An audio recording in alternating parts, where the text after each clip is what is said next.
Bluff City Media presents The Anthony Sain Show with your host, Anthony Sain. Now, let's get to the show.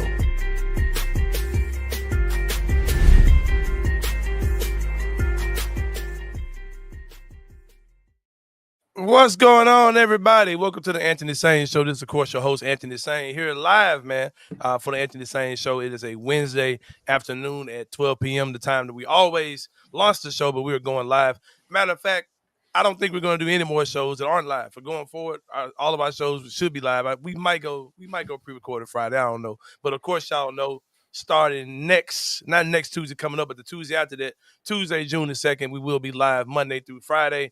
I'm taking a week's vacation off next week, going out of town with family, with my lady. We're doing our thing. We will not be having the show next week, but we will be back Monday through Friday, June the 2nd at 2 p.m. Joining me today, of course, is my guy, man. Kenny Stubblefield is in the building. Kenny, what's going on, my brother? My guy, what's up, man? Man, I'm good, man. I'm good. Glad to be here, bro.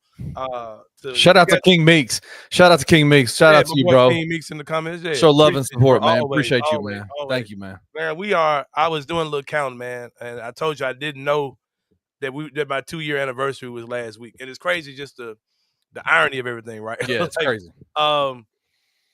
Found out on Wednesday that Wednesday was the 2-year anniversary when we did episode 0. That wasn't the day we were supposed to start, but we started early because John Moran just happened to pull out a gun in his driveway and decided to record it, right? So we had episode 0. We had to do an episode. I think we were supposed to start maybe the next week. Yeah. So we started early, episode 0, and I got that notification. And then the way that things played out, man, the very next day, I was turning in my badge for my full-time job. I didn't know that. I didn't know that there would be day-to-day, like the next day like that. So that chapter is closed, and I'm now doing the show full-time. It's amongst other entrepreneurial things that I have under my sleeve. And I just started realizing, man, that, like, you know, I can either keep living somebody else's dream or I can live mine. You know what I mean? So I'm here, man. I'm doing it afraid, but I'm doing it, bro. I'm doing it scared, but I'm doing it for sure. Listen, man, if we're not ever making decisions in life that don't freak us out a little bit, then what are we really doing here? Right? Like, man, for sure. You got to go for it, man. We just got to do it. So I'm proud of you, man. It's been a fun 2 years. It's been a fun 2 years, and I'm excited about the next 20. Like, we're gonna have a good time. Exactly. And we ain't strangers, man. We knew each other 10 years before this. You know what I mean? So we knew each other before all the media, before internet even existed, man. What are you talking about? We was out here trying to save souls of y'all children, man. We tried our best, kid. These YNs and went crazy. And it went crazy in Memphis, man. We tried our best, man. Hey, because now apparently Memphis is now the homicide capital of the world. Isn't that what I heard? That's what the FBI director said. We gonna fix it, man. I got another plan, Ken. I'm about to get back out there. You're gonna be partnering with me on some things I'm about to be doing out here in the city with the city's youth, man. I'm excited about those things. You'll hear more about that in coming shows. Like I said, Ken, here we are. And I also want to make the point that we almost made it to episode 200. I think we'll finish up at 195, if I'm not mistaken. No, 194. Yeah, 194. We'll finish at 194, and then we'll be episodal. We won't be episodal anymore. We'll be a daily show. So the episode 190, 100, 190, whatever, won't be a thing.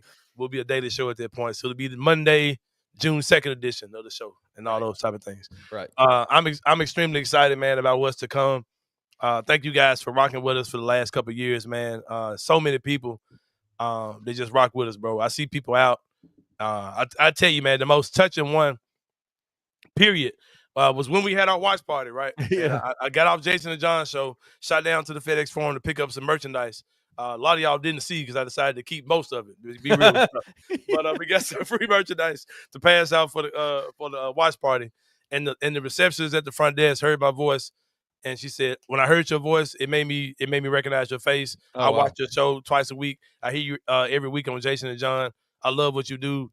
She was like, "I hear you talk about your daughter that went to Japan as an exchange student, and I'm pushing my grandson to do the same thing." And you just never know how.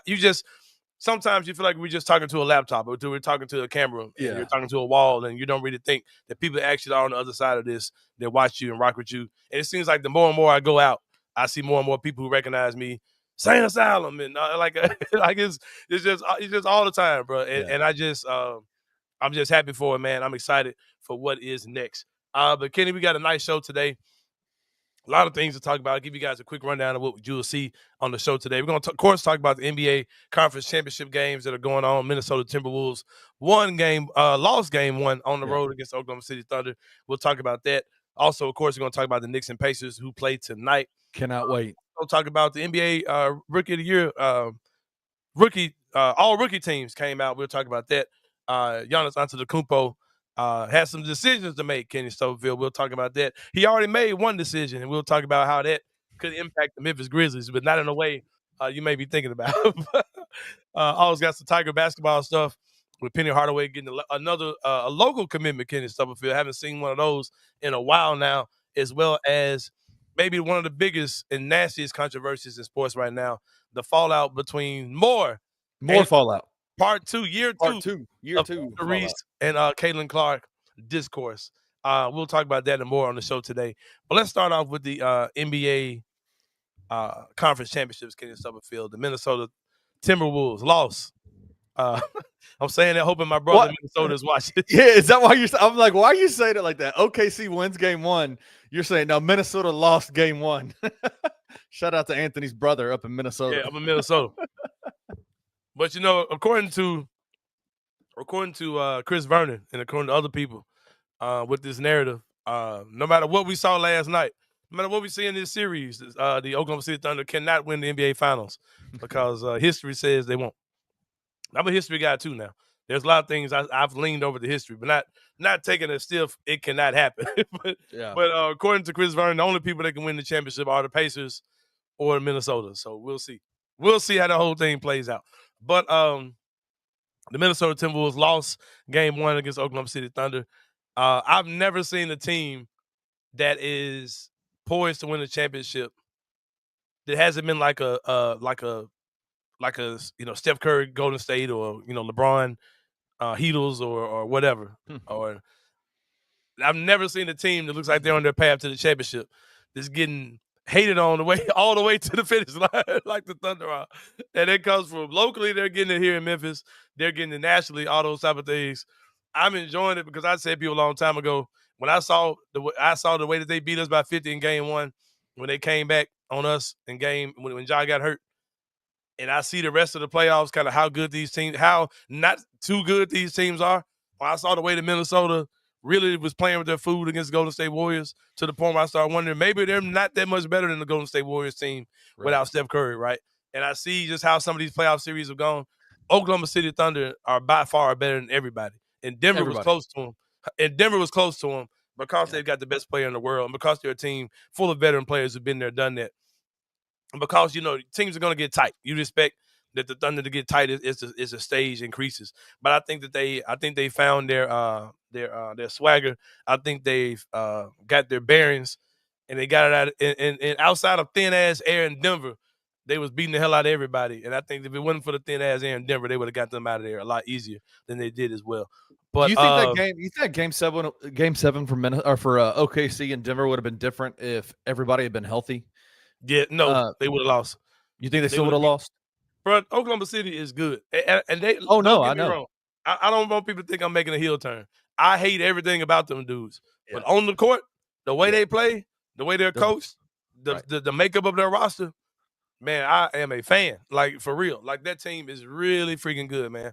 And I'm gonna tell you what troubles me though, man. I was watching, on YouTube. LeBron owns basketball YouTube now. So every commercial that comes on is not undefeated. What's it called? Unfiltered, whatever it is, whatever LeBron's show is, whatever. The barbershop thing. The barbershop show? Yeah, whatever. I don't. It's migrated into something else now, but it's one of the LeBron properties, and it's either the WNBA talking about the what was the summer league, the league they had, not summer league, Unrivaled. Either talking about Unrivaled or it's LeBron talking about the mid-range game with Steve Nash. Yeah, it's one of those two clips that's in my algorithm all the time, right?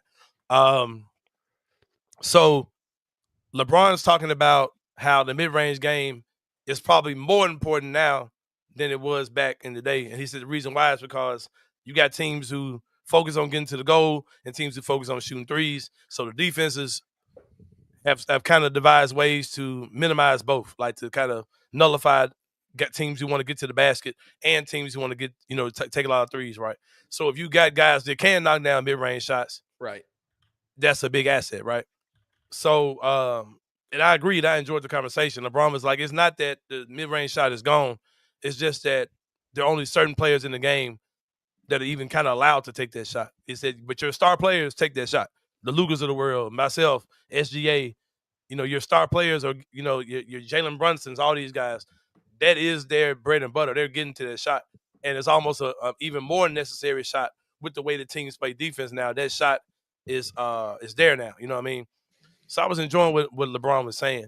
And I said all that just to say that I'm really disgusted the way that Anthony Edwards plays right now, bro. Like, like why did Minnesota's one of the worst? It's like they're not a good 3-point shooting team at all. And they're shooting the hell out of threes. And like they want to say they broke the record last night for the most attempts or misses or something like that. I'm like, bro, y'all have even more than Boston? Yeah, I think they did. I think they missed like 51 threes or something like that last night. Like it was It was some article I read. So I'm like, bro, like there's no way. I just got a couple takes I'm gonna get off about this particular series, and I'm gonna leave it alone. I think everybody sounded absolutely crazy. 15 of 51, Anthony. Yeah, yeah. And I want to say that 5 of those makes were Julius Randle going 5 or 6. Everybody else was like 20%. Holy hell, that's crazy. That's crazy. Okay, sorry. Yeah, keep going. But I just think this Oklahoma City team is clearly an exception to all rules. Me myself, I tell people, hey man, relax about the Grizzlies. They're young. Teams typically they don't win a championship till they're X amount of age, right? But this Thunder team, man, this is an elite basketball team on both sides of the ball. Oh yeah, and I think you throw all those things, out of the window when it comes down to those type of stats and all those type of things. I'll tell you one more thing that I'm very annoyed with because I am a protector of today's game, right? I start seeing the posts. Oh, this is Jordan 2.0 versus Anthony Edwards 2.0, right? Or Lil Jordan versus Lil Kobe and all these type of things, right? And people, oh man, these dudes ain't nowhere close. Or, just don't even go there with these dudes and all that. And I'm like, bro, those dudes aren't Michael Jordan and they're not Kobe Bryant. Those two dudes are good as hell, bro, at a very young age. And they're good at they're good at a lot of stuff, you know what I mean? And it's like, and I watched Jordan in his prime. I watched Jordan as a little kid. I watched Kobe in his prime. I watched LeBron in his prime. There weren't many other dudes like them playing against them back then, right? You know what I mean? Because if you identify that Anthony Edwards is your Michael Jordan, one of your faces of the league, and Shai is your Kobe, right? There wasn't a Donovan Mitchell around. There wasn't a Giannis. There wasn't a whoever else, a Donovan Mitchell. There wasn't a John Morant. There wasn't a Jalen Brunson. There wasn't a Halliburton. There wasn't Nikola Jokic. Like, what are we? It's like these dudes, the era they're in now, there are a lot of hooping ass dudes in the league right now. Yeah. And I say this all the time, bro. Like people who just super stand Michael Jordan, like nobody's ever gonna be as good as Jordan, and all these dudes will get killed by Jordan. Bro, you take Jordan and drop him in this league. He might be the best, but he is not going to be killing these dudes, like making them look like they trash. Like I'm not even sure he's going to be the best, bro, because this is something people, when it comes down to stuff like Michael Jordan, refuse to accept or refuse to just acknowledge. When Michael Jordan was playing basketball, he was a phenomenal player, one of the greatest players I've ever seen do anything. The second best player that had his type of skill set, who was in that 6'6", 6'7", athletic wing guy who can kind of check him and all that type of stuff, was his fucking teammate. Yeah. You know what I mean? Yeah. So like, it wasn't nobody else, bro. Like, right. The amount of dudes in the league, there was no, like, we talk about how, like, oh, what would Giannis look like if you dropped him, in the past, whatever, like these freak dudes. An alien. Right, Kevin Durant, or what would Wemby look like, right? What would Kyrie Irving look like, man? That man look like man, that would outlaw everything that dude is doing. They'd make rules, kind of like they did with Shaq. They made rules to kind of stop Shaq's dominance. They would do the same thing to Kyrie. Bro, what would somebody like OG Anunoby look like? What would Julius Randle look like? Right. Back then. These dudes who are big and strong like that, can dribble, they can shoot the ball, they can defend. Come on, bro. Like, we create these weird narratives. Let these dudes hoop, man. These dudes are phenomenal basketball players, bro. I remember having a conversation with somebody who said, when I said that Anthony Edwards is as good as Dwayne Wade was at the same age, and this was a few years ago I said this, and he was like, "Oh man, you sound crazy." Bro, just go look at film, bro. Go look at numbers. Like, Anthony Edwards was a every level scorer, like at 20 years old, bro. Can shoot threes, mid range, get to the basket, make free throws, defend at a high level. Like, man, these dudes are hella good basketball players. SGA, people are saying, for all y'all who are knocking SGA, his free throw attempts and all those type of things are no different than the Kobe Bryants of the world, the Michael Jordans. Yeah. And he's doing other things at greater levels than even those guys did. So, man, I'm not the dude that's going to downplay these guys. You're watching two of the better players in NBA go one-on-one in this series. I think Minnesota about to get packed up real quick, but I do think this is going to be a great series. I don't know, though. I think that you were talking about the three-point shot. Too much discipline, bro. That team's not – they're a bunch of knuckleheads. That team's not – no, they're getting out of here. I do think that if you took the last playoff series, especially Minnesota showing kind of not even just struggling, but just not really putting Golden State away when Steph Curry was out, was really weird to me. Minnesota has the guys, I think, talent-wise, the roster up and down to be able to hang with Oklahoma City. But there's a level of discipline that comes with that team that I just don't necessarily see. And that's what OKC does that I think is so unique, is that they have such a talented roster all the way up and down, but they are so disciplined in every way. You talked about, like, it's absurd that Minnesota shot 51 3-pointers and only made 15 in that game, right? Like, clearly that wasn't working for them. But I think there's a reason for it, man. The reason why, I think, is because OKC defensively is one of the most disciplined teams I've ever seen. Yeah. And they will not allow you to do things that you want to do. Anthony Edwards was talking about not being able to get the ball to the basket, not being able to take the ball into the lane. That he needs to be that other guys need to make shots. The lane will be more wide open for him. I think they could come out and shoot 75% 3-pointers next game, and Oklahoma City is still going to do what they do. They're going to pack the paint, and they're not going to allow Minnesota to physically dominate them in the paint. They're going to let them shoot 3-pointer after 3-pointer after 3-pointer after 3-pointer, knowing that, they might make a few, but they're probably going to miss a lot more than they make. They're just so disciplined, man. Oklahoma City, I think that's one of the things that is so interesting about this team, is that you think about the talent level. Most of the time with young teams, you go, man, the talent level is off the charts, but they're disciplined, they're playoff scars, the discipline to play the game, to do what they're supposed to do, that comes with time. This team is already there. And that's what's scary about Oklahoma City, is they are disciplined in what they do, and they're still young and super talented. It's crazy. Yeah, for sure. And as far as the Eastern Conference finals go, those start today. All I say is this: Jalen Brunson, Tyrese Halliburton, y'all both owe me some money, because I believe I put the battery in y'all clowns back at my now infamous John Morant Media Day clip, when I told y'all they've been saying these other dudes better than you, man. They've been saying they better than you. Halliburton been killing. I still think that and I'm sorry, Brunson been killing. The point guard for the Knicks been killing. But I still think Tyrese Halliburton is extremely overrated. Is he a big shot maker? Those type of things, sure. But that dude has had games where he's laid Cadbury bunny eggs in the playoffs, man. And like, I think he's a really good player. Don't get me wrong, but I don't think he's in the level of, I don't think when you see the graphic that has the four teams that are left and their best player, he's not on the tier of the other three guys to me, in my opinion. I think that the Knicks win that series. I hope the Knicks win that series. It's so odd that a team like the Knicks, who couldn't beat anybody in the regular season, is definitely looked like a juggernaut. And Kenny, I've got a reason to explain all that. I've been wanting to say this for a couple weeks during the playoffs, but I keep forgetting to talk about this. Yeah.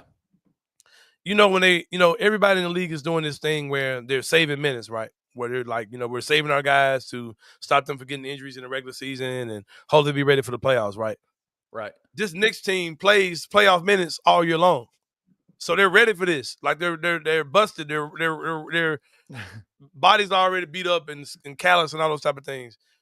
A team like Boston, who's been beating teams by 20 and 30 points, when it comes down to the playoffs and they've actually got to play 30-something, 40 minutes. Right. They're not ready for that. Like, they're literally not ready for that. And we saw that when games got tough, just like Denver, a team who is not a deep team who has to play a lot of minutes during the season. They were able to do the same type of thing, right? They were able to challenge this Oklahoma City team who's been busting everybody's ass on limited minutes. And then when it came down to the real deal, Oklahoma City has had to adjust on the fly. But I think they've done a good job of doing it. Well, Kenny, like I said, I do hope that the Knicks put the Pacers out. That Pacers team is good, though, bro. Like, let me say that. I do think that team is a very good team. A lot of people downplay them, like myself. Who do you have winning? Who do you have winning that series? Oh, the Knicks. It's going to be the blue and orange finals. It's crazy how the Knicks have had a classic jersey that always looks good. They don't have to get into a lot of the cities. And when they try the city stuff, it looks goofy. When they stick to their classic stuff, it looks good. How their orange and blue looks so much better than the Thunder orange and blue, man. I think it's the logo for the Thunder is just so ass. I don't know. But, yeah, I think it's going to be the Knicks and the Thunder. I think it's going to be a good playoff series, too. That Thunder team is built to challenge those dudes, though, bro. That's crazy because, like you said, that team didn't beat nobody good. They were East Coast us in the regular season. But, yeah, that team is really built to challenge Oklahoma City. But I do think Oklahoma City ultimately, gets them up out of here. It'll be interesting, man. I think I'm picking the Knicks to win the series. But, man, I think the Pacers are going to push them hard. I think they are, too. It's going to be tough. I think they're going to battle their ass. The Pacers' depth and their speed, right? Like, that's going to be one of the things that, again, you talk about Oklahoma City and how they play. They're disciplined and they don't let people take them out of their game plan. What they do, yeah. Indiana's the same way, right? Like, they play with depth and they run. They go nonstop. And they have dogs, Andrew Nembhard. Or Aaron Nesmith, Pascal Siakam, Tyrese Halliburton. I'm interested to see. I think it's going to be the Knicks. I think it's going to be the Knicks, but I think Indiana is going to play them real tough. Yeah. Shout out to that. Yeah. Well, man, we'll take a break, man. When we come back, we're gonna talk some little Grizzly stuff, man. Little Giannis got some decisions to make out here. We'll talk about that and more on the Anthony Sain Show. See you guys in a minute.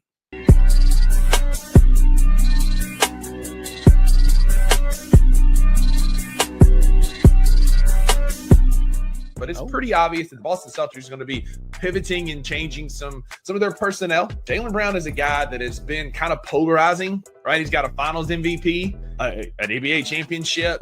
He can score at a high level. He's a better than average defender, but he gets a ton of hand.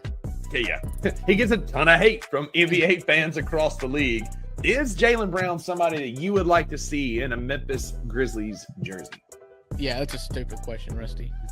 Of course. I mean, Jaylen Brown is great. Like, he is. And he's probably – the Boston Celtics do him no favors because there's no reason why he should even be polarizing.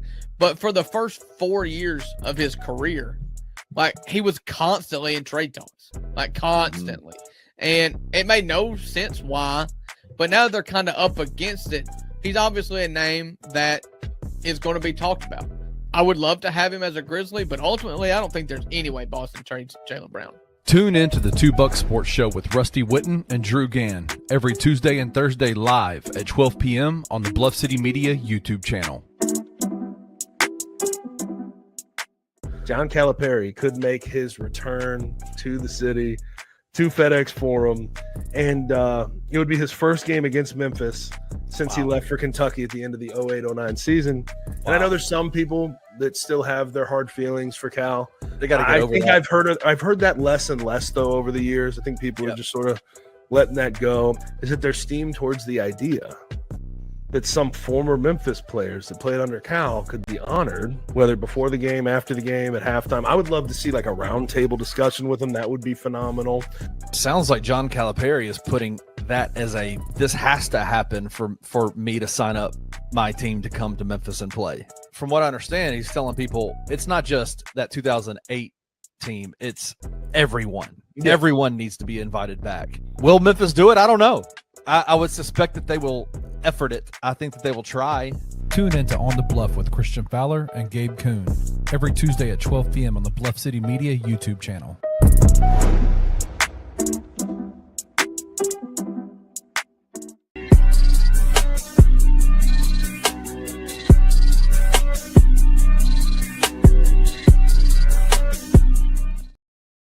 All right, y'all. Welcome back to the Anthony Sain Show. Real quick, man. My guy Edward the Fourth was saying that I was talking about Mind of the Game, which is a show that LeBron James is taking over the YouTube algorithms with. Right, It's a good show.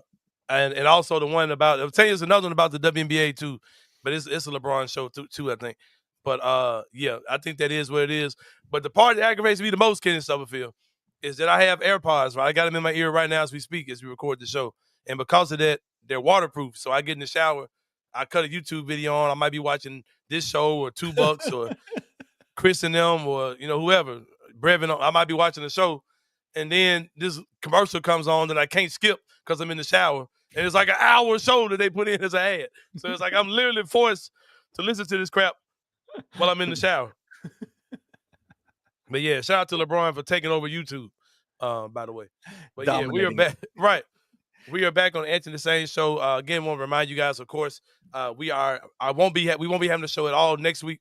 We're having the show Friday. That'll be the last twice a week show we're having. Then we'll start. I'll take a week off to take vacation, also just to get prepared for doing a daily show, which I haven't done in a long time, especially not by myself. And it will be I'm not doing it by myself. It's me and Kid. But this is the Anthony Sain. This is the Anthony Sain Show. What are you talking about? Right. And also, I'll have several guests. I'll have daily guests that will come on. That will be more finalized when the season start back. But you will see a lot more guests on the show as I go daily.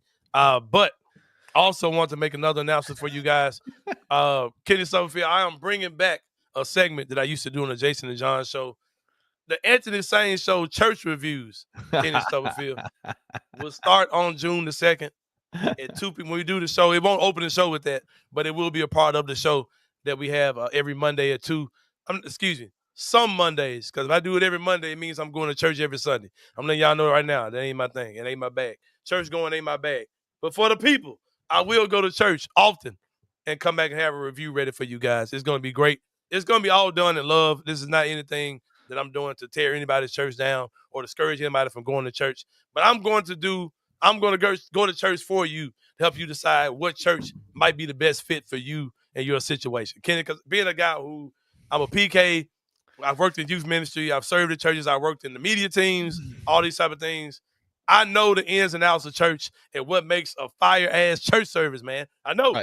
Right. I know, kid. I can tell you what's a good church and what's not. And I'm gonna do some full breakdowns. I got my first church. I'll talk to the pastor. He know I'm coming. It's going down. So I'm ready. June the 2nd, our first review will go down. I'm telling you, man, it's gonna be a great segment. That was one of my favorite segments you've done, and I'm excited to bring it to the Anthony Sain Show. It's gonna be fun. Oh, yeah, for sure.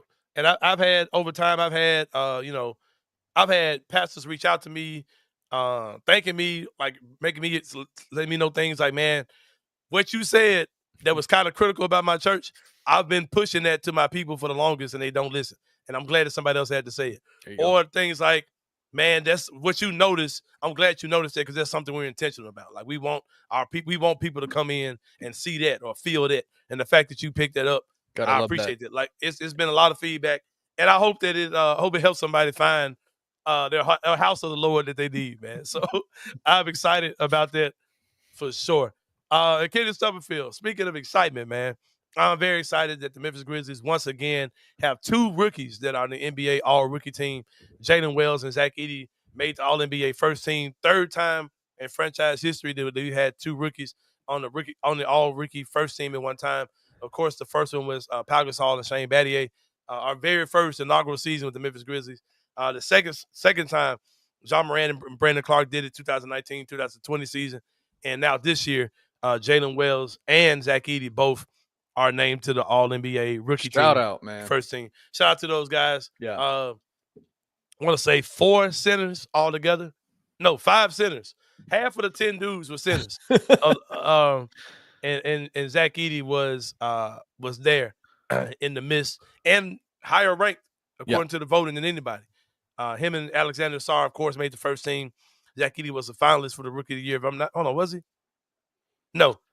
He beat him in votes though. Right? Edey beat Sarr in votes, right? I don't know. I didn't see. All I saw there was the Stephon Castle was unanimous. Yeah, but it was Ricochet that was number 3. So I think Edey was either 4th or 5th. Anyway, okay, yeah. Zach Edey the best or second best out of the bigs that were in the draft this year, Yeah. including all the people that thought that he was a bum. Shout out to Zach Edey for proving a lot of people wrong. And he's a guy that I think is going to be a very, very vital part of this season. I think he's a guy that's going to pick up a lot of things that were issues this season. I think he's going to pick those things up and be ready to be an even better center next year. And I think he's going to be a big part of Coach Ichilo's a big part, whatever his offense. Isalo. Who do you think is going to be? I mean, we're extremely excited that Jalen Wells and Zach Edey made first team all rookie.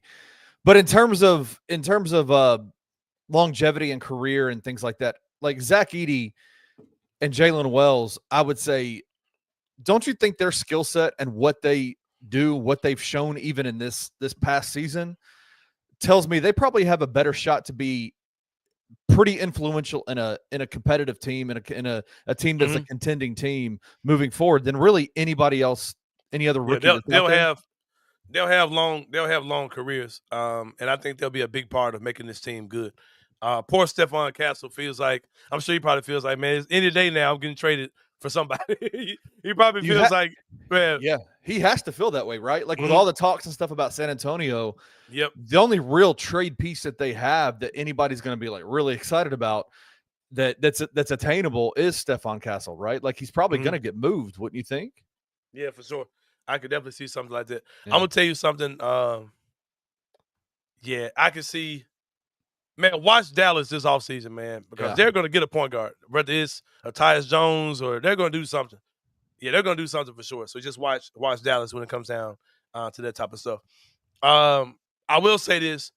I'm not going to get too big into this bag, but I think the fact that – I hope this don't come out as a backhanded compliment, but the fact that you had two players that were all rookie team guys kind of shows you this season was a lot more transitional than it was contending. You know what I mean? Even from the beginning. Because I painted many scenarios where I was like, okay, if Zach Edey's your starting center, as long as your other four guys are vets or they're good, and if you take him along the fast track, I can see where this team could compete at a high level in the playoffs, right? Even with the rookie center.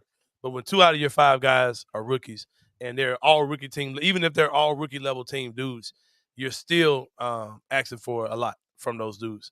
So it kind of that alone kind of shows you, because in the other 2 times it happened, you're talking about the first year inaugural season in Memphis when we were bad in 1920, which is Ja's rookie year, the beginning of the whole Taylor Jenkins and Zach Kleiman era. So those are both teams that were building towards something. Right. So it kind of I think we're closer to that than we are a team that's competing for a championship. But the jump though. The jump though. Oh, the jump is happening. Those guys aren't going to look like rookies anymore next year. Like the jump is happening. Like I've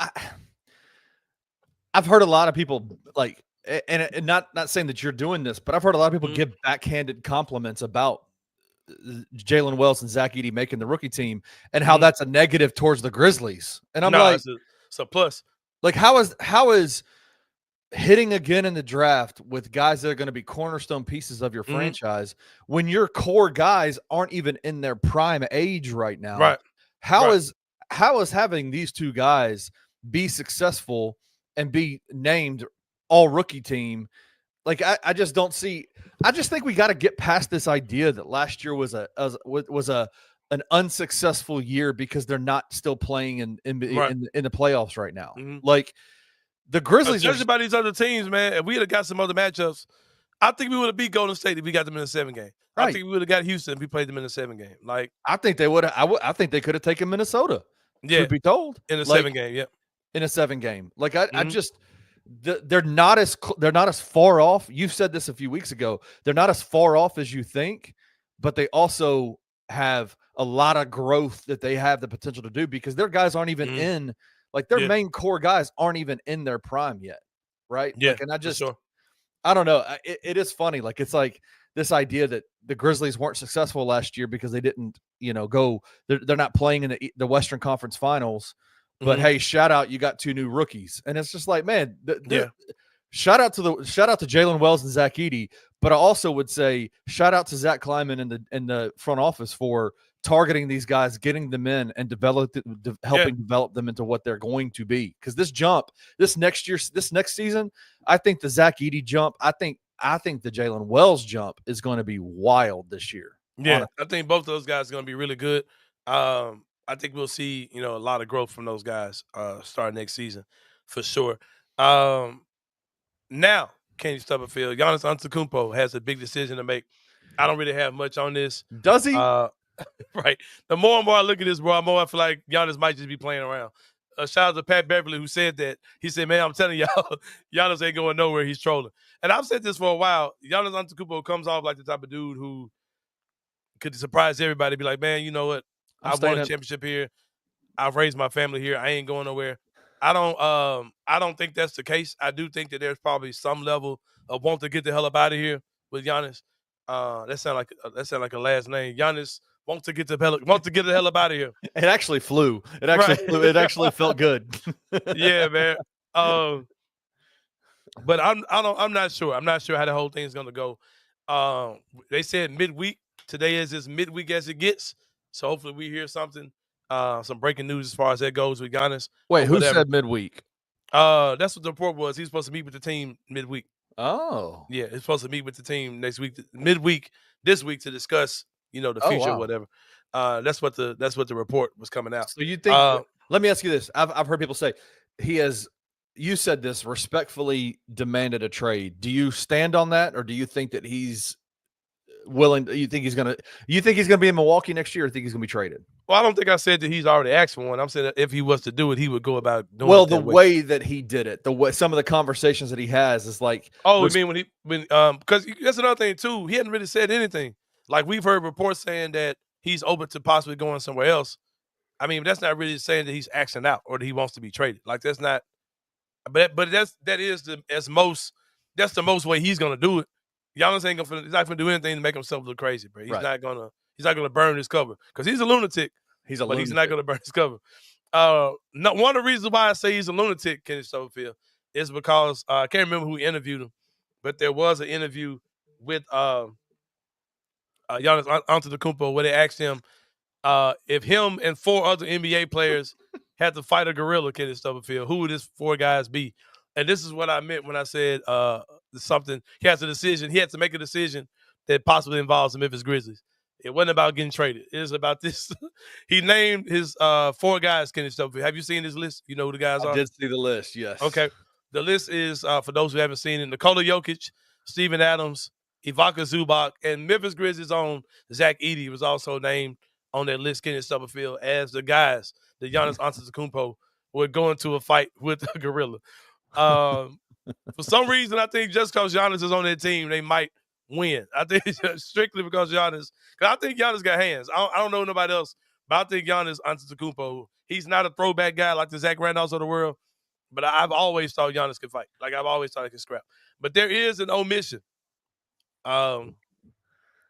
There's no way in the hell James Johnson would not be on my team if I'm picking dudes to go fight a gorilla. James Johnson, for sure, will be on my team. And just be honest with you, Ivica Zubac, you look too much like Marcus All. I doubt you can fight. You getting off my team, man. Yeah, that's the one. Yeah, we getting you out of here, man. Out of those 4 that he mentioned, the Ivica Zubac, I doubt he can fight. Yeah, that made me go a little bit. But do we know James Johnson can fight for real? Yeah, bro, he can scrap. Have you seen them videos where they're saying that they think he might be lying? Like, all the stuff he said about being a MMA fighter might not even be true. Martial artist, all that kind of stuff. Yeah, they'll say that dude might just be straight lying.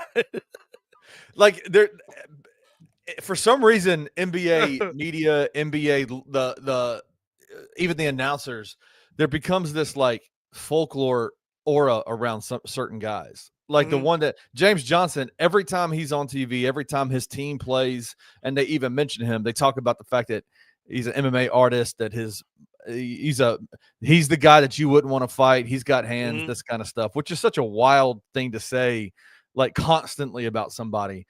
But the one that I remember the most was David West. You remember David West, man, when he was in the league? Yeah, David West had hands, bro. You think so?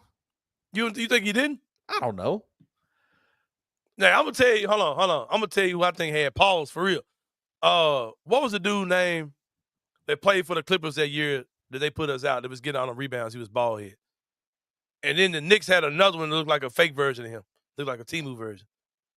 God, Reggie Evans. Reggie Evans, bro. I think he had hands. I think the fake one would play for the Knicks had hands. Of course, Zebo. Tony probably can scrap. Yeah, Tony can scrap. Who else had just straight up paws in the league? I'm gonna tell you somebody who people used to call a fake thug, but I think he had hands. When he got to a boxing match, he got his little ass knocked out. But I think Nate Robinson. I think Nate can scrap, bro. You know, I think Ron Artest can scrap. Steven Jackson probably had paws. Matt Barnes probably could scrap. The person that I saw, because I need to see it. I need to see it happen, right? Like I need to see somebody fight, and like how will we see that, bro? NBA players will be fighting. Well, that's what I'm saying. Like that's my whole point. But we talking straight assumptions, though. You know who I think has hands? Because I've seen him hit. I've seen him knock. I've seen him throw him in a game. Who? Serge Ibaka, I think, had hands. Oh yeah, Serge is scrap. Yeah. You know who else I've seen throw a punch that I think was pretty wild? I think Draymond Green's got hands for real. Bro, we talk about Draymond. I bet you Draymond can beat somebody's ass, bro. You saw him do it to Jordan Poole. Bro, that punch he threw at Jordan Poole had very serious intentions behind it. Yeah. Like it was nice. Like it looked good. Yeah. We talk bad about Draymond. I think he'll suck if he for punching down on somebody like that. But I think if Draymond had to scrap, Draymond could get somebody up off his ass for sure. Just because they're big, the bigger guys, like I think Zach is the kind of guy that could go in and just move folks around. Can he throw hands? I don't know. I don't know. Anyway, yeah, but I like that list though. I think Zach can scrap though. I think Zach the type of dude to keep a knife on him though. For real. No, that's the point. That's the thing. Is like there's a difference between being able to throw hands and being able to hurt people, right? Yeah, like, I think he's crazy. I think for a lot of dudes, there's a mental block, right? Like how do you go from like being calm, cool, collected dude to like I am able and willing to hurt you, right? Like that's where the whole you do that? Zach Edey's the kind of guy that I feel like there's that mental block isn't there. Like he will go from being I'm cool, I'm calm to okay, I'm gonna shiv you with a 0 to 100 blade, right? Yeah, and also like people talk about this whole gorilla versus 100 people thing. Me and Chris Ingram were talking about this, and Chris was like, "Man, I'm sorry, bro. Chris, I'm sorry. Like Chris was, I'm sorry." He was like, "Man, I'm sorry, bro. I think 100 scrapping men could whoop a gorilla, right?" Absolutely. Hell no, y'all crazy. Absolutely. Y'all crazy. You saying I'm wrong, or you saying that you? I think 100 dudes. I think 40 might die, but I think 100 dudes can kill that gorilla with their hands. Yes, absolutely. Hey, bro, I'm gonna tell you why I disagree with you. Okay. And we're gonna wrap this up. We're gonna talk about. We got some penny stuff to talk about. I might do that after the break. But matter of fact, yeah, we'll do the penny stuff after the break. We'll wrap this up. The difference between us and the people in the gorilla, bro, is that the gorilla fight or flight don't really exist like that. Like once we either take a lick or see somebody else take that lick, the hoe gonna come at us, bro. We gonna be like, all right, bro, I'm through. Yeah. We gonna be trying to get away from that junk. You understand what I'm saying? Yeah. But that gorilla, man, even if you beating his ass, he gonna fight till you dead, bro. Like, you know what I'm saying? You literally got to kill him for him to stop wanting to fight, bro. You know what I'm saying?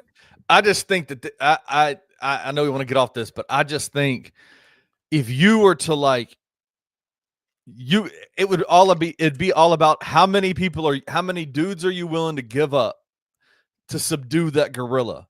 Like go for the legs, go for the arms, go for the neck, then you gouge out. I mean, come on, man. Like there's a way to do it. Sure. First of all, we gotta talk about King Kong. This thing is only so big.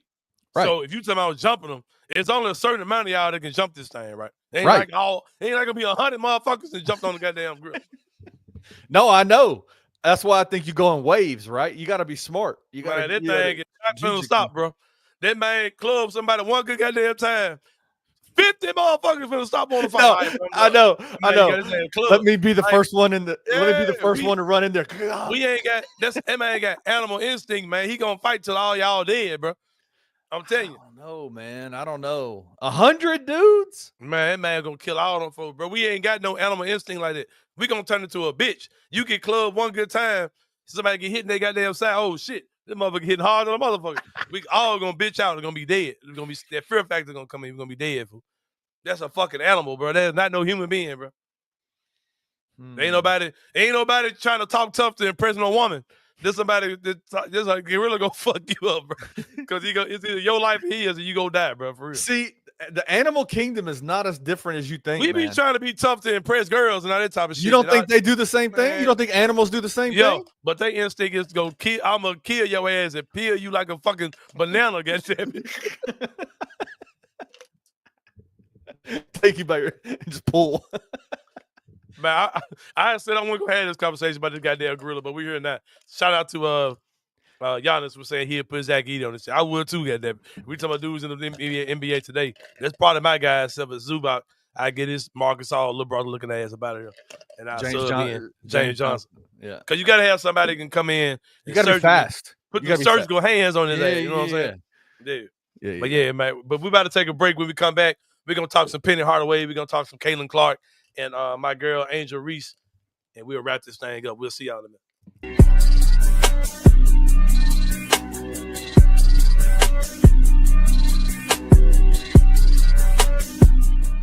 Even though New York is the higher seed and will be a favorite, Indiana is more a favorite than New York.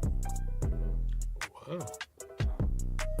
So if we're picking the series, would you pick Indiana? I'll pick Indiana. I'm picking the Knicks. I'm going to pick the Knicks. Kenny, you got the Knicks? Knicks. All right. Yeah.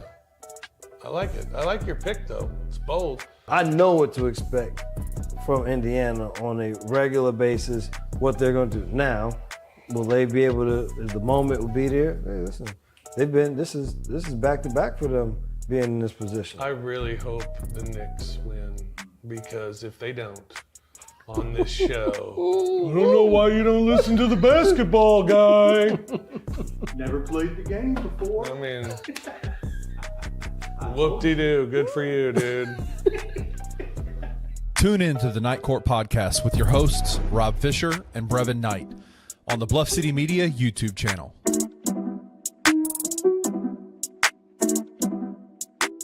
But it's pretty obvious that the Boston Celtics are going to be pivoting and changing some of their personnel. Jaylen Brown is a guy that has been kind of polarizing, right? He's got a Finals MVP, an NBA championship.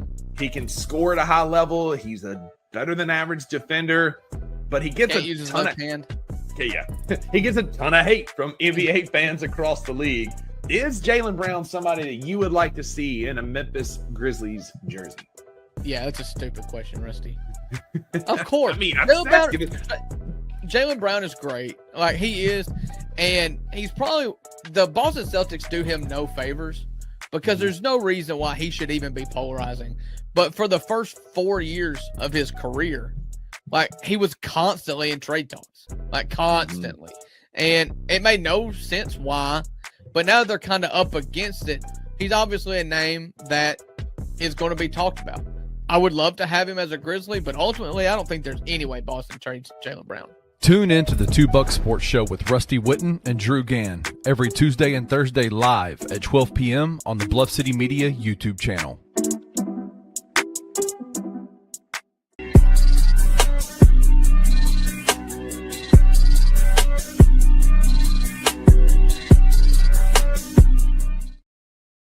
All right. What's going on, y'all? Welcome back to the Anthony Sain Show. All right, to wrap this gorilla versus 100. What about 100 Steven Adams? 100 Steven Adams. They get their ass toe up too. Bad knee ass Steven Adams get his ass toe up. Hey, how I put a picture up from my computer, man? I'm gonna show y'all. How this whole thing for the wrap up real quick. Here, hit the present button down at the bottom. Hit present. All right. Did I just share your screen? Slide image file? Yeah. Yep. Okay. Hold on. Hold on, bro. I'm gonna show you how this shit finna go down. All right, so now click it right. I click it and say, this right here is how it's gonna go down. Now, if it was hold on. That gorilla Just go pull the first motherfucker to the side and say, bro, take your ass home and be a family man, bro. It ain't worth it, bro. Like, take your weak ass home, man. We finna mess y'all up real bad, bro. I'm finna mess you up real bad. That's him to the first dude. Hey, come here. Big fella. Come here right here. Come here right quick. Hey, man, you know what's about to happen, right? Tell them bitch ass dudes to take their ass home. All y'all got some hole in y'all, bro. I'm not gonna stop, bro. Like if y'all get the whooping me, you better kill me because I'm not gonna stop. My animal instinct gonna kick in, and I'm gonna eat one of you motherfuckers for real. I'm gonna kill all y'all, and I'm gonna eat y'all, bro. Like Mike Tyson. All right, here's what I would do. I would take a rope, and I would take the rope, and I'd grab a leg. Nothing, man. And I would grab a leg. I would grab a leg. It gotta be straight hands. You can't use no weapon, bro. You can't use no weapon. Oh, well, then never mind. I thought you could use a rope. Tie the legs up. Get the legs tied up. Oh. All right, never mind. I take it all back. Come man, as soon as somebody sees somebody die or take a real lick, man, from like, oh hell no, we all for the die. I got my 401ks to think about. Man, what? I got my man. Them things on. I'm gonna tell you, bro. If anybody wants to try it, what's the name crazy ass would try this shit? Mr. Beast would arrange this shit to happen. He probably working on this shit now. He probably recruiting. There's 100 motherfuckers right now. No, but that would mean he had to kill a gorilla. No, he couldn't do it. He literally couldn't do that. He couldn't do it. Or a dude would die. Man, why am I on this, bro? I said I wouldn't even talk about this boy, bro. But like I said, it's a fun conversation. I like this right here is what happened, bro. That gorilla gonna say, man, take your ass home. And take your ass home, boy, for real. That's right. All right, y'all. Shout out to Coach Penny Hardaway. Real quick, we'll touch on this. Penny Hardaway got a commitment from former local star Curtis Givens III. Spent a year at LSU, son of Curtis Givens, the owner of I know Curtis from, throwing little woo parties when I was a kid. Right. And when he was a kid too, we're about the same age. And I remember that. Club Premier Level 2, love, all that. Curtis Givens III. Will be joining the Memphis Tigers. You might know more than me. I don't think he's going to have a major role with this team. I hear people talking about, Penny got another guard or he's got too many guards. I think Curtis is more of a long game. Just having a guy he feels like he can kind of keep around for a couple of years. I would be surprised if he didn't have a role this year, honestly. Okay. I think that he you got to remember, dude, this kid came in and played 20 minutes a game in the toughest basketball conference, probably not only the toughest basketball conference there is, probably the toughest year of that basketball conference. The SEC was a juggernaut last year. Like everybody, I think they had like 14 teams in the NCAA tournament. I'm talking like they had, the top 10 was 7 of them were SEC teams. We're talking teams that were just historically great.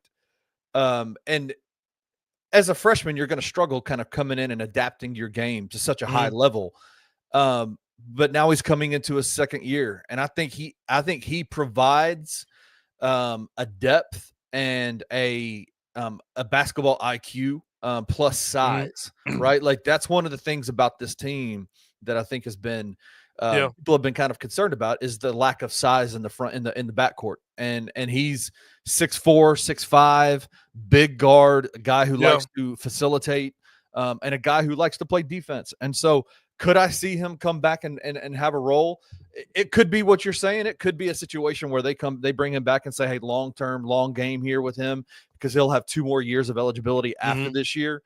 But I could also see him come in and have a role pretty quickly. I think he's going to be talented. I think he played for Montverde Academy, man. Like the kid can play ball. Like it's not like he's a fantastic ball player. I'm interested to see what it looks like. But yeah, Penny is Penny.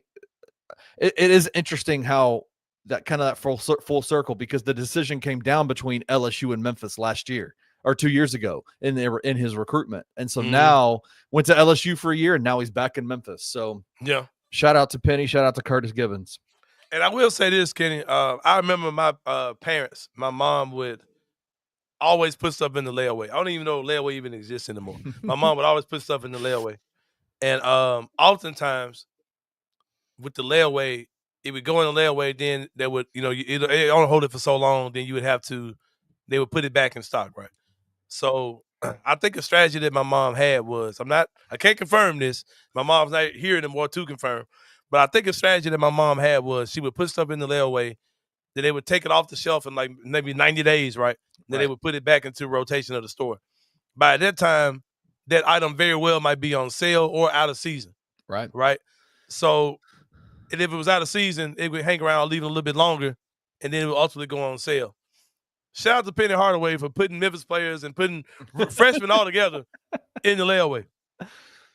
I think that this strategy he has is very sound, where he doesn't spend money on freshmen with NIL dollars, and he lets those guys go somewhere. Right. And I guarantee you, the NIL money that Curtis Givens got, I don't know. This is Memphis, so I don't want to anybody sound like I'm hating, or that I don't think he's a good player. But I guarantee you the amount that he's paying him now is not the figure that was being presented to him Curtis Givens III's freshman season coming out of high school. I'm sure he was the agreement was much higher than it is now for what Penny is probably paying him now. And I've heard some crazy stuff about, I was watching Gary's show.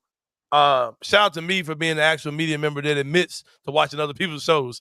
That's all I will say as far as that goes. But I was watching Gary's show. Follow the leader, man. Yeah, I was watching Gary's show, and he was saying about how there's something crazy coming to NCAA where they're trying to limit the amount of money these guys can make or something like that. I'm gonna do some research in the next couple of days. I really want to dig into that on Friday's show for sure. They'll talk about that whole thing because the way he said it, this NIL shit is about to get crazy, going in the other direction, like possibly, where it might be a lot of legal stuff going on for sure. But shout out to Penny Hardaway, shout out to Curtis Givens. I ain't gonna lie, no matter how good a Memphis team is, if you got a Memphis kid out there who's on the court and contributing, it hits even that much more. So I hope Curtis Givens can come in and be a big part, hopefully, for Penny Hardaway. Kenny, we will wrap the show up with a quasi-serious discussion, but it really won't be.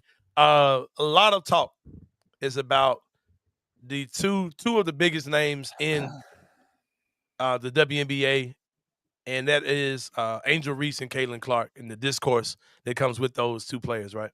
I made a lot of statements when it comes down to this. I made a lot of takes when it comes down to these two ladies and the part they play in the WNBA and basketball in general, women's sports, and also how they will how I've seen this before, Kenny, and how a lot of the negative discourse, no matter how nasty it is, ultimately is still contributing to the WNBA. The NBA as we know it, Kenny Summerfield, with the media deals, the shoe deals for players, the amount of money these guys are making, the accessibility of the league, name recognition of stars, all these type of things. The WNBA has not always been like that. The NBA at one time was a struggling league that was struggling to stay open. Teams were trading away their top players for nothing, which is why the Boston Celtics were really good for a long time. They had like liquid asset money that they could actually pay players, and some teams did not have money to make payroll, so they would trade their players to teams like Boston because they could not make payroll. This is what the NBA was in the late 70s, early 80s. There were teams like this, right, who just couldn't afford to do what they did. And the NBA was a totally different league than what it is now. Those things changed when two players came into the league. Now, the NBA had stars well before these two guys. But, you had the Julius Ervings, you had the Oscar Robinsons, you had the Kareem Abdul-Jabbars, you had the Wilt Chamberlains, the Bill Russell, Jerry West, Bill Russell, all these stars, right? All these great players. But two players came into the league and they changed everything. Those stars that they had in the NBA, you were watching those guys on tape delay, like you were watching some syndicated television show. You weren't watching these games live. Like there was no reason to put NBA games on live TV. Imagine that, Kenny. Like, the NBA we have today, like there's no need to try to even put the time and effort in. Just record it and we'll show it after the nightly news tonight. So you know what I mean? It was That's what the NBA was before Magic Johnson and Larry Bird came into the game. And these two guys were great players on the court, had a little rivalry that kind of started in college. And it boiled over and got extremely crazy in the NBA. If you go back and talk to people back then, they'll tell you, man, yeah, it was nasty. It was racially nasty. Shows like Winning Time touched on it, and they probably exaggerated some things, but some of the stuff they probably did not have to exaggerate. Things were nasty racially. Shame on you for thinking that racism got better. It's gotten worse in 2025. It did not. But there are some people who think that racism started around 2016, 2015, 2016, where police brutality was getting recorded and all these type of things. No, it's breaking news. Breaking news, yeah. It's not a new concept, right? So, but those two men, and for people who don't think that what I'm saying is true, if you we talk about people who are bandwagon Laker fans, right? Who come to the Lakers game, they got this fresh LeBron James jersey that still smells like the mall or has creases in it, right? Or whatever. They had this brand new Lakers t-shirt and all these bandwagon fans. There are a lot of legit Laker fans in the South, and there are a lot of legit Laker fans in Memphis.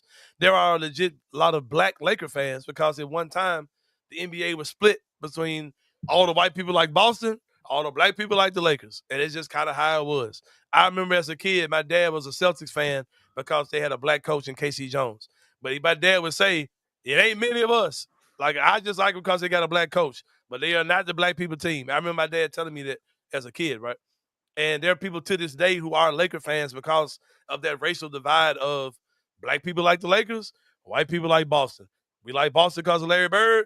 We like the Lakers because of Magic Johnson. And that was the most that rivalry that is the biggest rivalry in sports was born by something that had a lot of racial elements, a lot of racial undertones to it, Kenny Stubblefield.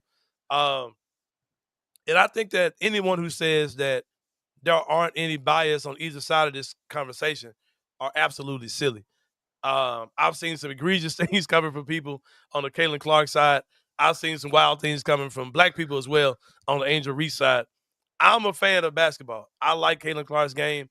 I love Angel Reese. Her game is not aesthetically pleasing. She shoots at the basket at a low percentage. She gets a lot of rebounds, even though numbers say, don't get it twisted. Numbers do say that even if you took away the rebounds, she's getting on her own basket. She still leads the league in offensive rebounder, which is a crazy number. That if you take away shots off her own basket, she's still beating everybody else. She is a high-level rebounder. She's a high-level defender. She's a big, ladies and gentlemen. She's not – it's like comparing Anthony Edwards to Gobert. You know what I mean? It's like they're two totally different players, but she's really freaking good, bro. She's really freaking good. But I get it. I get all those things. But I'll fast forward that to say that don't get it twisted. All the ignorance, all the evil, all the hate, that shit is good for business. I don't care. There's a reason why this was the first game of the season, right? Like, I mean, and they knew it was going to happen. They knew this stuff. If you watch the replays, it's coincidence, though, man. It's coincidence. They didn't. No, it's clear. They are okay with this because it's got people talking about this. I've never had any WNBA conversation at this length outside of talking about Angel Reese and Caitlin Clark. Never. Right. And I think that Asia Wilson's a great player. I think there are a lot of great players in the league. Asia Wilson has a shoe that cannot stay on the shelves. They're selling out in moments online, right? And it looks awesome. By the way, that shoe incredible. Clean as hell. Yes. And but still, man, she's not a bigger name than Angel Reese, who's not nearly as good of a player as her, and Caitlin Clark, who's just got in the league. And that's the way it is, bro. And people are saying, well, Angel didn't deserve this much attention because she's not that good. Bro, attention is what attention is, bro. She's super marketable, man. Like, she's a big deal. Man. Yep. She's a big deal, man. She's a loud, lipstick popping, eyelashes wearing, sexy, curvaceous woman that's a women's volleyball. I mean, hey, that porn dog me started coming out. That's a WNBA player, and she has mass appeal, man. She has mass appeal, and whether her game on the court matches or not, it don't matter. And it ain't like she's a bum. She's still a very good player. But I'm telling you, the WNBA is well aware of what's going on. And yeah, they're gonna do sanctions and fines and try to get people kicked out of games, all those type of things for some of the the racist things that are said towards Angel Reese and just some of the ignorant stuff that happens towards her. But don't get it twisted and think that these type of things are not good for business, bro. They are. They absolutely are good for business because It's going to create these type of conversations. It's going to keep people tuned in, and they're ultimately going to see the product. They're going to see how good these two ladies are, how good the rest of the league is. Yeah. But the part to me that is absolutely crazy, aside from that whole thing, is the conversation, the discourse between my dog, my GOAT, one of my favorite media members of all time, Ryan Clark, and RG3, who is a absolute clown, absolute buffoon. I'll give you a summation of this, Kenny. You said that you haven't really seen this and don't know what's going on. Well, Ryan Clark, I watched a little bit of it this morning, and okay. I watched a little bit of it this morning, and it just Did you feels, see the clip I sent you guys in the group chat a few days ago? You saw that? Yes, Okay. I did. It just feels as like a white man married to a white woman. Were you offended by the things that Ryan Clark said? No, I refuse to take offense at anything Mm. that comes from people who have or who have different experiences than I do. I'm at the point where I'm just like it.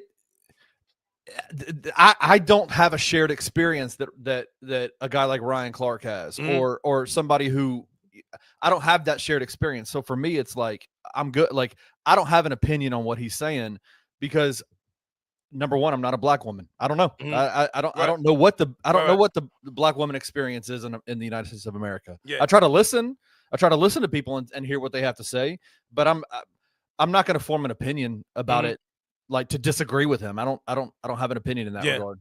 Well, I'll say this: as far as there's a major thing that he said that's causing a lot of conversation. A lot of people are really discussing this one thing that he said, and I'll say this: everyone has a preference of what they like. Me personally, I prefer black women. I prefer curvy women. I like women with not with a lot going on. That's my thing, right? But I don't. But if another man likes a skinny woman, or he likes a white woman, or he likes an Asian woman, or whatever, he likes an older woman, or he likes whatever. That's you, bro. You do what you do. But the thing with guys like RG3, and I'm glad that Ryan Clark called this out. There's a difference between a guy who is attracted to a white woman and a guy who just hates black women. And RG3 rides a weirdo line when it comes down to those type of things. Where, and Ryan Clark was like, if you listen to him talk, this is the same guy who he gives his woman value because of the color of her skin and not because of actually who she is as a wife. And if you're in that type of situation, that's not a pure love type situation. That's not really a preference. That's really you're elevating something else to make something else look worse. It's not that you actually think that this is just so awesome. And I've encountered a lot of guys over time that they prefer to date white women, or they like white women, or they like everything. They're equally attracted to white as black or whatever they're doing. Right? I encounter these type of guys, and I also encounter some guys who their preference is based off of a traumatic experience, whether they were rejected by a lot of black women, or they, just weren't accepted into those type of circles, or don't have a success rate with black women. Not saying you have to, but there's a difference, man. There's a difference between guys who, you know what, man, I can get any woman, but I just prefer a white woman. That's what I like. You know what I mean? Whatever. And there are guys who are just weirdos about it, like what RG3 is doing. And what Ryan Clark said to me made a lot of sense, because he's like, bro, you can't. And then the crazy thing that RG3 says, he says, well, all I was talking about was sports. No, man, you said that she personally doesn't like her. You said that it's not about sports. Like, and what are you basing it off? Like, what are you talking about, bro? And we saw the play. The play was really simple. What happened? It was a nothing. Angel Reese pushes one player. Caitlin Clark comes in, and she did push her. If you look at it from another angle, she slapped down, but she also pushed her with the left hand and pushed her down. But it's basketball, bro. It happens. It happens all the time. And for RG3 to come out like, oh, she hates her, man. Like, she really hates her. Man, shut your ass up, bro. Like, it's like the discourse is going to be there. The negativity, the racism. Shout out to Shamaria making a good point. How she understands that it's almost a necessary evil. But every time they play, it's coming. That's true. That is true. And like I said, people like RG3 add to it in an idiotic type of way, because he's trying to pander to a white audience, and not just a white audience. He's trying to pander to the ignorant. He's not pandering just pandering to your basic everyday white people. He's trying to pander to people who have an anti-black agenda by speaking these type of things. And he said that Ryan Clark, and this is how you know RG3 is a clown. Bro, if I felt like you disrespected my wife, I'm not going on a video and saying these things about you and saying, man, I just hope you get the help you need. Brother, you're the one who comes off you need some help. First of all, RG3. And number two, we ain't talking about nothing on video. I'm either picking up my phone or we gonna have to sit down and have a conversation face to face. I'm not doing this for no YouTube clicks. I mean, no Twitter clicks or whatever. We're gonna have to talk. We're gonna have to talk it out for real. If I really feel like you disrespected my wife. I'm not having this conversation with you and millions of people on Twitter. We're gonna have this conversation one-on-one if I feel like you disrespected my wife. So yeah, where you at with this though, bro? Well, and I think that's the part of it like that drives me crazy about this. And this is why I appreciate what Shamari is saying.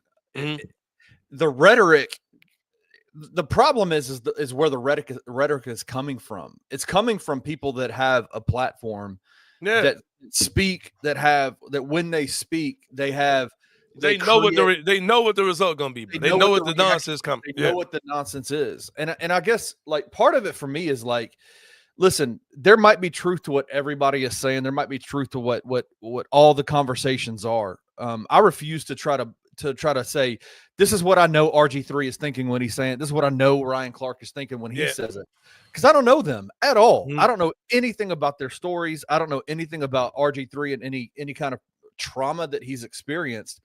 The problem that I have is that like it feels like, and this might be super. He comes off like a dude who hates being black, bro. Like it's just being real. As a dude, as a black man, I got a little bit more leg on this. You know what I mean? Like I ain't him, I ain't them. But I've encountered these type of dudes who, either black women trauma or just black race trauma, like not being accepted by your race, has caused you to have hatred towards your race and take a shot at everything that's black. We call it the Uncle Ruckus effect. Is what we call it. But go ahead, bro. Do you think that this is a kind of a sign that sports media, fans of sports, all that are still trying to figure out how to talk about the WNBA as it's kind of growing in popularity? Right. That's another thing too. So few of these people are actually talking about the actual sport itself. It's conversations like we're having now about these type of things. And I'll be honest with you, man, like when it comes down to free time and just watching games, I'm not able to watch a lot of basketball, period. Like there's a lot of stuff that I miss. Right. I watch what I can. I watch what but these guys are just running their mouth, man. Like they're not even talking about the sport. And I feel bad because I'm like, man, this really looks engaging. Like I really want to get more into this, but it's so much more stuff about this type of stuff than anything. But like I said, don't get it twisted because this stuff sells and it pushes a product. It's got people tuned into this. There's a reason why this was the biggest game of the season. And Angel Reese is a draw, but I'm sorry. Caitlin Clark is a huge draw. She's a monster, massive draw. I guarantee you the top games that she has, I guarantee you when she plays Angel, people are watching for sure. It's just wild to me how the rhetoric that's coming out is not coming from Angel and Caitlin. It's coming from people. It's coming from outside them. Yeah. Right. Like, and I guess that's where my hope is that as the WNBA continues to expand and grow in popularity and reach, that the conversations become less about things that the conjecture around what's being revealed inside someone's heart, like by Angel hates Caitlin because of this reason. It's so stupid to say. Like, why do you say like you don't know anything? Talking like acting like he personally hates her. Like you don't know her. This ain't sports hate. Like, man, shut your ass up. Man. But even in that sense, then coming back around and saying like Ryan Clark, I understand what he's saying, like what he's talking about, but at the same time, I'm like, man, you speaking on RG3 and his heart. Like, you don't really know him like that. But maybe I think it's because he does know him, though, bro. I think it's because he does know him. Maybe. And like, maybe. We had this kind of conversation keep all it the time, private, bro. then. Keep that shit private. If you know him, keep it private, bro. Because it's conversations we've had, like, all that dude's a clown, and, Oh, 1,000%. But does it come here on the show? Like, do we have the conversation on the show where it's like, yo, we got some real serious problems with people. I'm not going to sit here and be like I think this person's a clown. Me and you are going to have a whole damn segment about it, right? Like, we're not going to have a whole segment about this person being a clown. Yeah, I will say that Ryan Clark, he did open it up for it to get nasty. It's nasty now. Like it's pretty bad for sure. For sure. But anyway, Kenny, man, we're about to slide about this joint, man. It's been a good one. We got one more of these on Friday, and then starting Monday. I mean, not next Monday coming up, but the Monday after that, June the 2nd. We are not doing shows at all. I was so ready to go out of town. I spoke like it was this week. It's next week. I know. I honestly thought we were going to be – I thought you were out of town this week. That's why – because I was like, wait a second. He's here? No. But no, so starting Monday, June 2nd, it'll be at 2 p.m., not 12. 2 p.m. live, man. 2 p.m. live 2 every p.m. single day. Monday, Tuesday, Wednesday, Thursday, and Friday. Yeah. I'm moving to 2, man. I'm trying to spare you dudes out here, man. I ain't going to talk that much shit. I ain't going to talk that much shit on these folks. I'm going to get out the way of y'all dudes real quick, man. But no, man. It'll be fun, man. We're going to have a good time. I'm excited about going live, bro. I'm excited. I am excited. Every day, Monday through Friday, 2 p.m. Got some exciting guys guys and girls who have committed to rock with me on a daily type vibe. You know what I'm talking about? Type shit. So we're going to be doing that, man. It's going to be going down. Anthony Sain show. It's going to be most of the sports show. We're going to be all over the place, man. It's me. I can't help it. You know we're going to be all over the place with this joint. But I'm excited about that. But we about to slide up out of here. We will see y'all Friday again live at 12 noon. This is Anthony Sain show. We'll see you next time, and we out. Thank you for listening to the Anthony Sain Show. If you enjoyed this episode, leave a rating and a review wherever you download your podcasts. Also, like and subscribe to Bluff City Media's YouTube page. For comprehensive coverage of Memphis sports, head over to www.bluffcitymedia.co and find out how you can become an insider. We will see you back here next week.